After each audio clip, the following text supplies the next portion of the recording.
All right, guys, welcome back to segment 2. This is a case that if you followed my reporting for a while now, you know about the zombie hunter case. Those two victims you just saw on your screen, Angela Brasso and Melanie Bernis, were two young women killed back in the 90s. And let's start with the beginning here. This is when they were searching these crime scenes, but it was back in November of 1992. 22-year-old Angela Brasso left her apartment to ride her bike along the Arizona Canal, just like many people, families, anybody did at that time. It was just the evening. Her boyfriend was back baking her a cake because it was her birthday. And she never came back from that bike ride. This was a common occurrence. And Angela there is on the right side of your screen. She was found brutally stabbed to death. And she was decapitated. A fisherman actually found her head in the canal.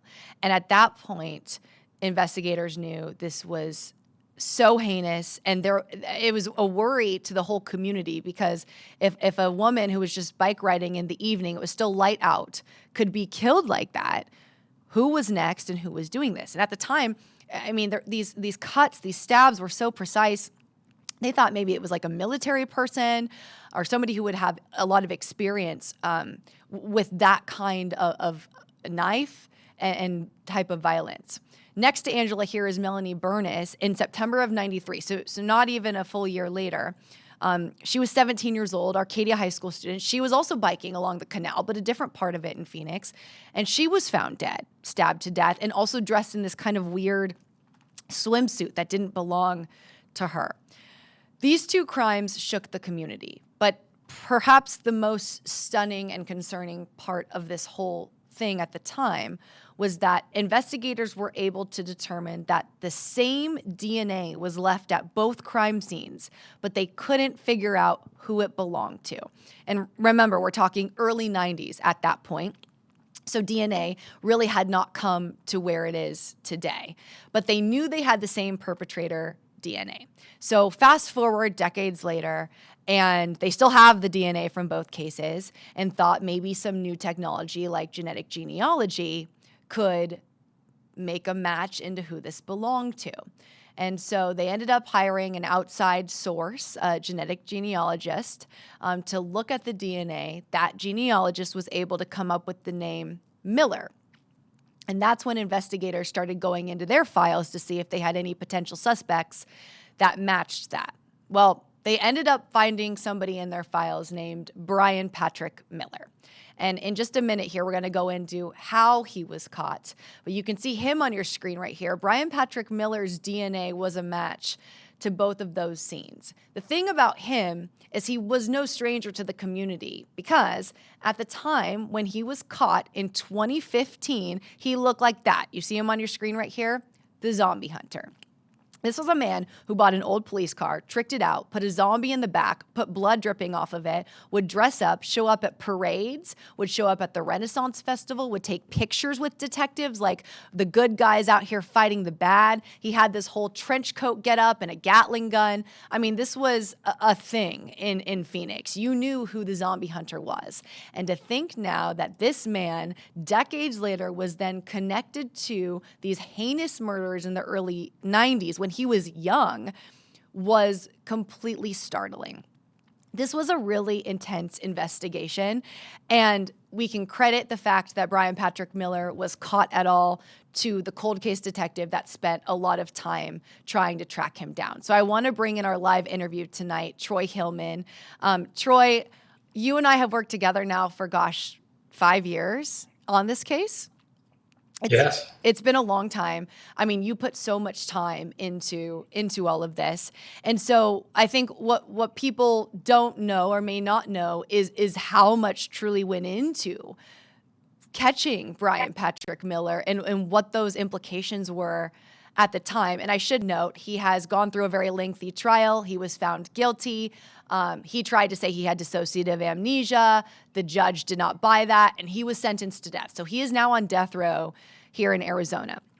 Let's go back to when you first got this investigation. And the reason we have you on is because you've been writing this book for years now about how you were able to catch the zombie hunter. When you first got this case as a cold case detective, where did it stand? I mean, what did you have to do to try to move it forward? Well, I'll say that we worked this as a team. This was not just me, and it was a collective group that all had their kind of nuances. And we had a media records request that I received, and I poured through it, and it was massive.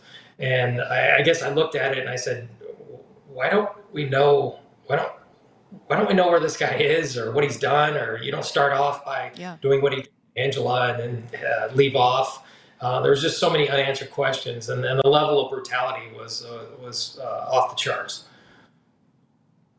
Yeah. And so you get this, and at the time, this genetic genealogy, I mean, we hear about it all the time now, but at the time, that 2015, this was not being used all the time. And I guess even 2014, because he was arrested in January of 2015. So tell me, you get this DNA, you're looking at the case file. How do you decide to go that route, and what did that entail on your end?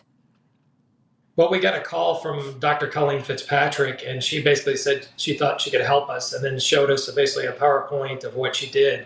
But this was, again, 2014. Nobody really had used this technology on a major serial killer type case. And this is before the Golden State Killer, which was in 2018. So we really took a chance. But to me, it was a win-win situation. It was a small amount of money, and really we would just give her information that wouldn't jeopardize the case.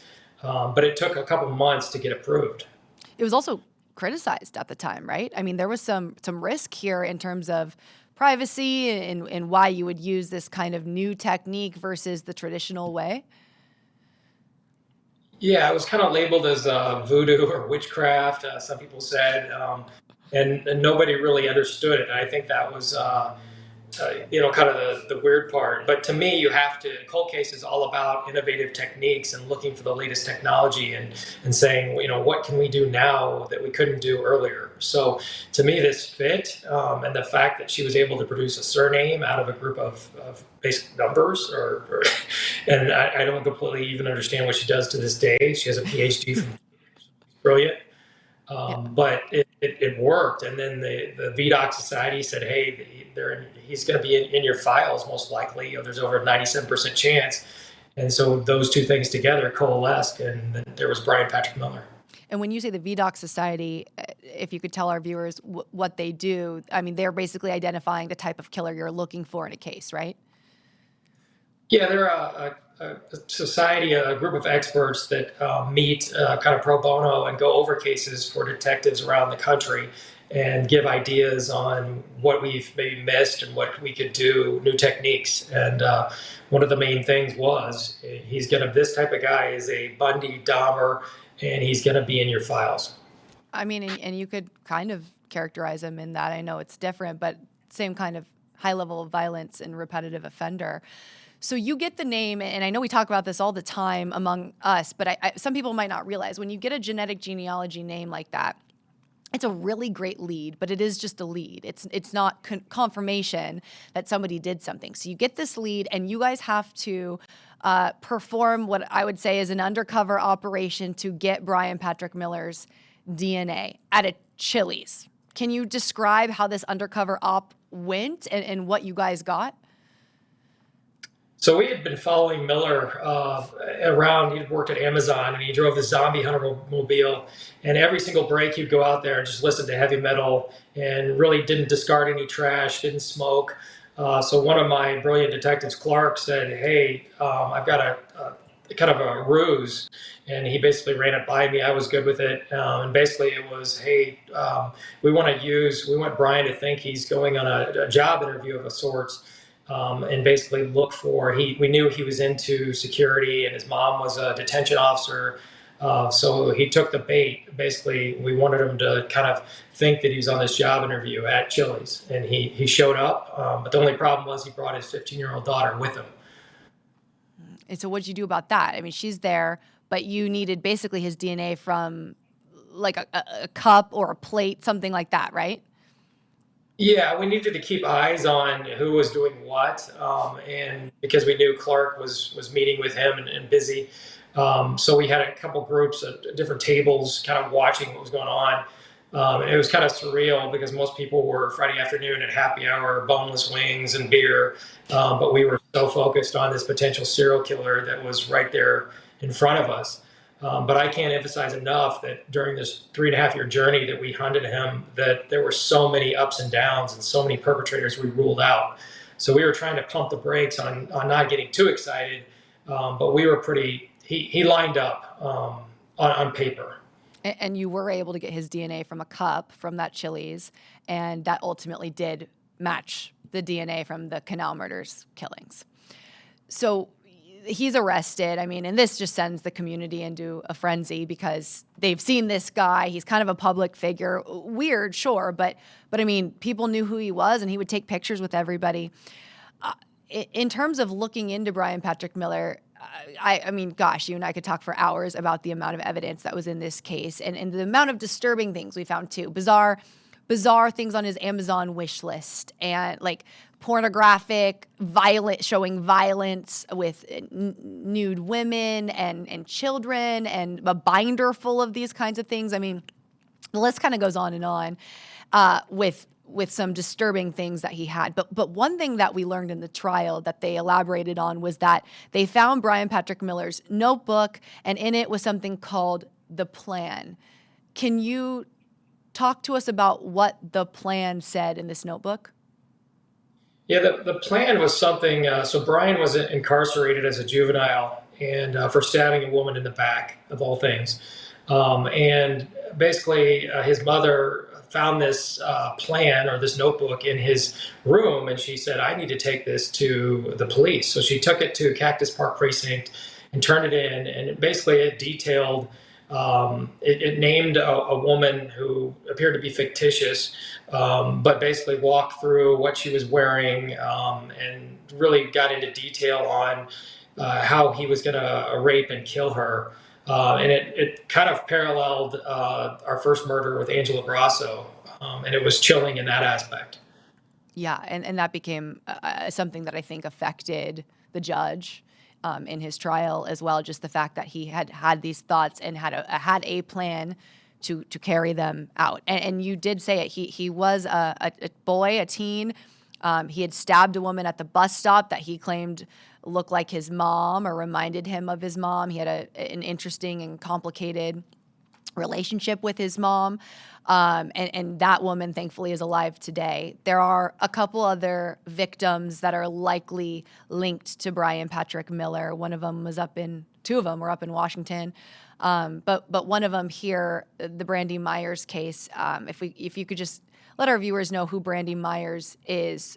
She lived a couple doors down from Brian at the time she went missing while collecting money for a school bookathon. And what did we learn about his potential involvement in her murder and disappearance? Yeah, so while one detective was interviewing Brian that night of the arrest, we simultaneously interviewed his ex-wife. And they always say the scorn of a woman, and she gave us a lot. Basically, she told us that it was very disturbing that he had told her during their marriage that he'd pulled this little Girl Scout into his apartment and basically killed her, and then he wanted to preserve the body, which was horrendous. But he ran hot water instead of cold, so then he had to dispose of the body. And what was even worse was he was living with church members, had taken him in, members of Mennonite church, and they described the smell of what we would know as police officers as death. So they had to, he kind of, to me, was just a horrible human being. Yeah, I mean, and I know investigators believe that he did kill Brandy Myers, but ultimately the Maricopa County Attorney's Office did not go forward with prosecuting him in the case due to what they felt was a lack of evidence. I mean, do you ever think Brandy's case will get solved? I think it's difficult. It's a what they would call a no body homicide, which without the body you can't really tell exactly what happened. And I know that personally, I know Stu Summershoe, the detective that worked that case, and he worked it to. He's one of the best detectives I know, and he worked it So unfortunately, there's just not a lot that can be done due to time. And I think Right. the good thing is Brian's on death row and gonna remain out of society. Yeah. I mean, this whole case is one of those movie style crimes. It there's so much to it. And so talk to me about how you decided to write a book, what people can see in the book, what they'll learn, and just really your passion behind this. I mean, I think I get to talk to you all the time, but for people watching, like Troy, you're super passionate about cold cases and the advocacy is huge. So I know being able to do something like this means a lot to you personally too. Well, we thought we really had a handle on solving cold cases. We built this squad of and kind of compiled these elite detectives and really figured out a system. And we were knocking off cases dating back to the 70s, and then solved basically the serial killer investigation. And then due to budget cuts, the leadership at the time, I bleed Phoenix PD blue, but I also at the leadership at the time made a bad decision in my opinion, and decided to disband the squad. And they basically tried to send me back to patrol. At that point, I said, I have to tell the world about these cases, these women's cases. The Canal Murders are the poster child of why cold cases matter. Because we can't give up. We can't just say, oh, he's probably dead. He's been in the DNA system forever. Let's give up. And if we had done that, that would have been the easy route. But Brian Patrick Miller would probably be still running around in a zombie hunter, and who knows, doing who knows what. Yeah, right. And so the book, and I know you have it next to you if you want to hold it up here so people can see it, just came out this week. People can order it called, Chasing a little to your, there you go. There you go. Chasing Down the Zombie Hunter. Tell us what people can find in the book. What do you reveal there and just the making of that book? I know it's taken you years to finish this. Yeah, my mother was an English teacher, so I thought I was a decent writer, but I realized that it's not all that easy to put together a book. It's been through multiple revisions, but I wanted to really take the reader through the investigation, and I wanted them to meet the team and all the nuances of each detective and kind of what made them special, and then how we progressed and all the ups and downs and the kind of roller coaster ride of this 3.5 years, and then the VDOC Society, and then meeting Colleen and using forensic genealogy, and just all the ups and downs, and then the fact that Brian was not just some layman; he was this odd, creepy, eccentric figure, the zombie hunter. I'm like, wow, this story has to be told. And it again is the poster child of why cold cases matter. We can't give up on those families and their those victims. Absolutely. And where can people find the book right now if they want to order it, they want to go purchase it? Where should they go? It was distributed by Simon and Schuster. It's on their website. It's also on Amazon, Barnes and Noble, Target, Walmart, just a host of anywhere you can pick up a book. It's also available on audio. You can download that on either I think Spotify or on Amazon. Oh, it's perfect. And somebody commented that it's an awesome book and they're working on their second read through of it right now. So already getting positive reviews and it's just come out. So Troy, thank you so much. I think for me personally too, in this industry and true crime, I just love meeting detectives like you and people like you who are passionate, who have poured so much into cases like this. I mean, it makes a real difference, and I'm lucky that we get to work together. So I really appreciate you taking the time to come on live on the show and tell us about this. And I can't wait to read more of the book. Even though I know everything about this case, I'm sure there's so much that I still don't know because there's just more into it. So I really appreciate you coming on the show. Thank you very much. I appreciate you.